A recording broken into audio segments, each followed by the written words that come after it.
bersikap lembut. Wala tofa al yatim wal banat, dan anak perempuan. Wad du'afa, orang lemah. Wal masakin, orang miskin.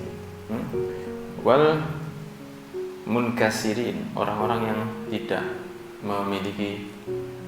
mampu, orang munkasirin, orang yang tidak memiliki daya upaya. Wal ihsan ilaihim, dan berbuat kepada mereka baik kepada mereka. Wasyafaqah alaihim, dan berkasih sayang kepada mereka. Watawadhu' ma'ahum, dan tawadhu' kepada mereka. Wa khafdil janahi lahum, dan mengempeskan. Bahasanya itu mengempeskan sayap di depan mereka. Maksudnya tawadhu', maksudnya itu merendahkan diri. Jadi bukan ketemu mereka terus tambah begini, tapi tambah baik. Ketemu orang miskin itu jangan tambah sombong. Ketemu orang miskin jangan tambah karpede, tapi kalau orang miskin waqfid janahak, kempiskan. Bahasanya itu janah itu sayap, tapi manusia tidak punya sayap. Bahasanya seperti itu. Kempiskan sayapmu, maksudnya ojo menteng ke. Ya kelek tidak bisa dibenteng, tapi bahasanya itu ojo menteng kelek. Qala Allah Ta'ala, Allah Subhanahu wa Ta'ala berfirman, dan wahfid, rendahkanlah, janahaka lil mu'minin, jadikan, rendahkan dirimu kepada orang-orang yang mengikutimu dari orang-orang mukmin. Jadi tidak peduli siapa kita, backgroundnya bagaimana, entah itu pejabat atau siapapun. Begitu ketemu wong muslim, ketemu wong mukmin, jangan pernah merasa lebih baik. Karena saat itu ketika bertemu dengan seorang mukmin, di sisi Allah kekayaan itu tidak ngefek. Jadi rugi kalau merasa lebih baik. Kalau kita ketemu dengan seorang mukmin, Allah tidak melihat siapa yang lebih kaya di sini, tapi siapa yang lebih bertakwa kepada Gusti Allah. Jadi kaya tapi tidak bertakwa bagi Allah, Allah tidak tertarik. Tidak ada hajat dari Allah untuk orang tersebut. Dia tidak tertarik dengan agama, Allah yang tidak tertarik sama dia. Sehingga tidak bisa dalam agama Islam seseorang itu nyombongi yang lain. Tidak bisa dalam agama Islam seseorang merasa bisa lebih baik dari yang lain dari sisi kekayaannya. Jadi kalau ketemu orang mukmin itu, rendahkan dirimu. Tua, muda, tukang parkir, tukang beca, tidak punya kerjaan, gelandangan, dia muslim, bisa jadi dia masuk surga seperti Imam Uwais Al-Qarni. Mana dasar bahwa kita akan lebih baik dari dia? Tidak ada. Saking welasnya Gusti Allah. Jadi tidak harus semua orang itu yang kaya yang bakal selamat, tidak mesti juga. Saking adilnya Gusti. Lah kalau di agama lain yang kaya itu kalau waktu ibadah duduk depan dia karena kaya. Sekarang kalau muslim tidak, kalau mau Jumatan, yang kaya kalau telat ya lu gumburi ya. Tidak ada ceritanya, terus dikongkon minggir. Suruh Cak kantor sana. Mana boleh. Karena dia kaya terus sholatnya dia di depan. Tidak boleh. Oh, yang di depan itu yang biasanya serotok gak duwe misalnya ngarep dhewe bisa. Mereka yang malah kan gak kerja ya. Tapi dia ada di depannya, dia yang dimuliakan oleh Allah. Tidak ada dalam Islam itu Anda kaya, Anda di depan, tidak ada. Di agama lain begitu. Anda kalau tidak kaya, lo gomburi kan. Kamu duduk di belakang saja. Kemudian ayat berikutnya, fa'ammal yatima fala taqhar wa ammas sa'ila fala tanhar. Ini perlunya baca dengan tajwid yang baik. Fa'ammal yatima fala taqhar wa ammas sa'ila fala tanhar. Pakai ha. Ojo fala tanhar. Ya. Orang minta jangan dibel ya. Arti itu bisa rusak dalam bahasa Arab gara-gara huruf. Ya, jadi Baca kitab gondol juga begitu. Keliru horo artinya bumi langit. Saya dulu pernah waktu masih ya katakanlah masih baru mondok, langsung karena saya waktu itu diakselerasi, diloncatkan langsung masuk kelasnya anak-anak yang baca kitab gondol, padahal kita baru belajar masih. Jadi delok kitab ini kayak apa ini? Tidak ada hurufnya. Baca Al-Adhkar kalau tidak salah, di depannya Ustaz Abdullah Abdul. Lah waktu taklim ini muter semua harus baca. Lah waktu mau baca saya lihat luar. Nah, memang anak anyar, ada anyar. Delok jompo. Muhammad. Iya, Ustaz. Iqra. Hah? Tuh, sampai mana? Ini. Baca ya rada keliru terakhir ada tulisan seperti ini. Fa'aktsirid dzikra fis sabah. Ini kejadiannya terjadi pada diri saya sendiri. Fa'aktsirid dzikra fis sabahi, mestinya begitu. Maka perbanyaklah zikir ketika subuh. Saya sangat bingung nih didelok kakak senior seperti itu banyaknya.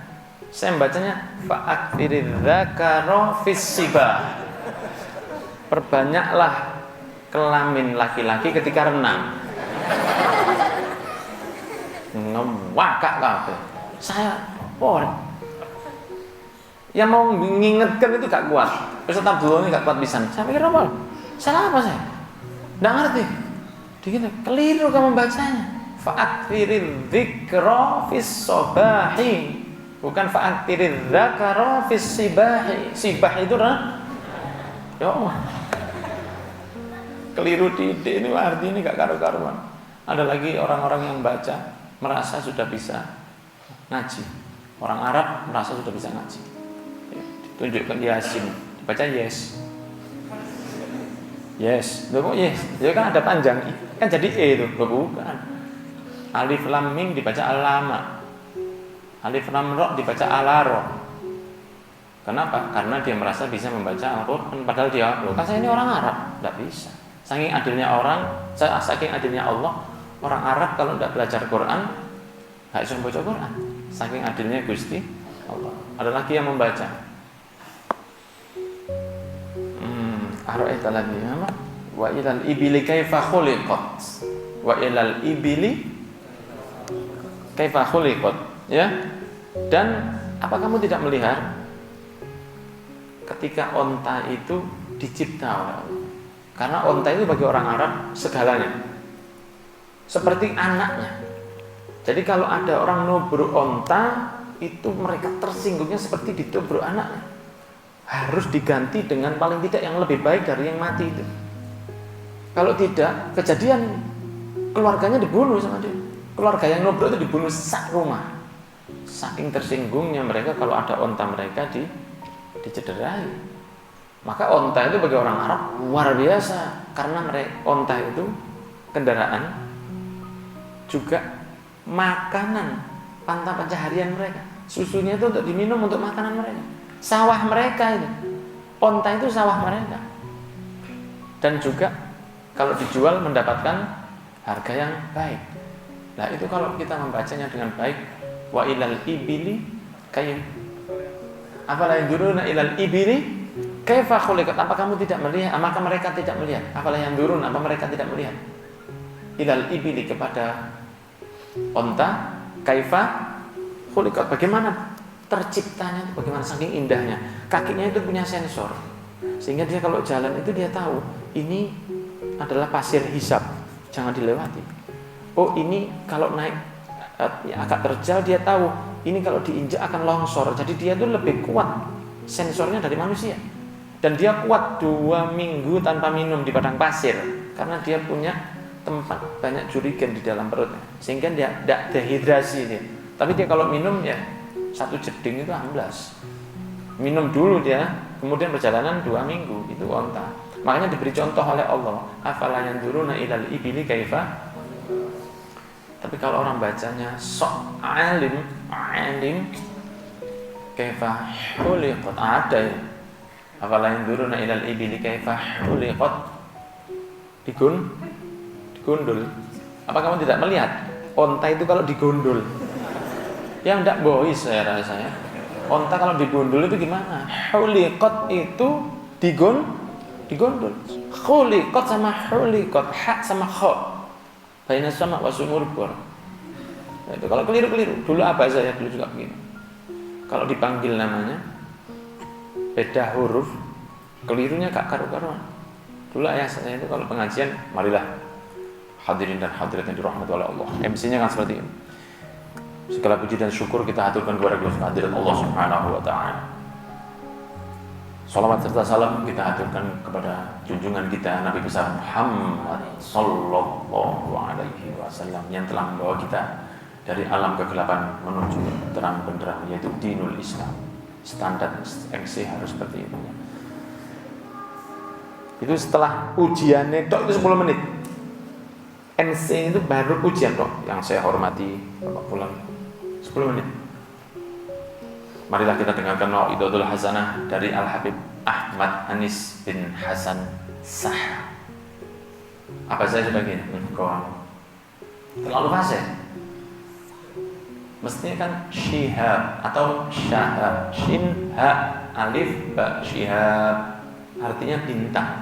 Syihabuddin lengkapnya, bintangnya agama. Tapi kalau dipanggil sahab itu mendung. Lah itu pengajiannya siang hari. Terus ayah saya pas begitu ceramah tadi itu yang baca terlalu fasih. Saya bukan sahab, tapi saya itu syahab. Kalau Anda bilang sahab itu nanti akhirnya mendung datang. Subhanallah enggak lama mendung datang udan lah. Kutuk kali tapi gerojokan, kutuk wali tapi cocokan ya.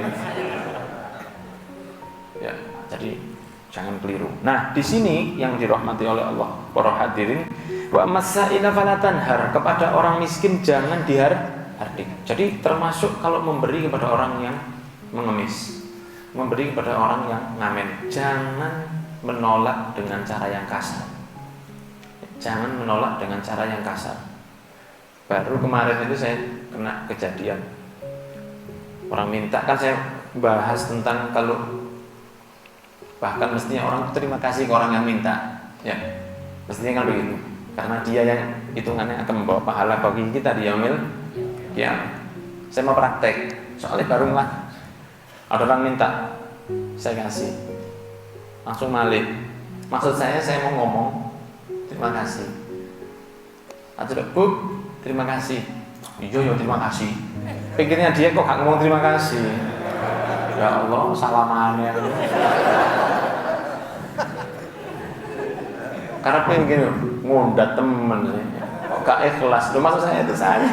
Ya saya harap sampean wis. Saya harap sampean.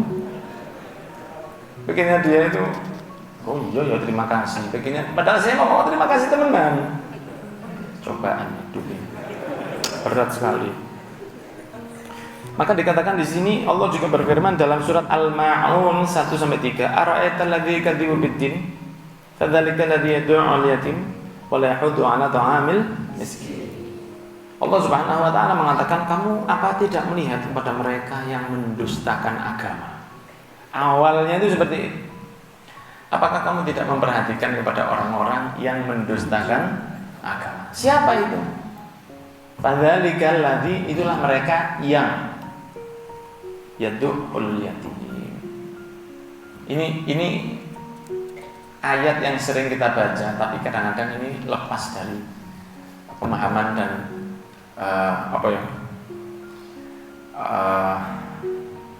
takutnya kita atas hal-hal seperti ini.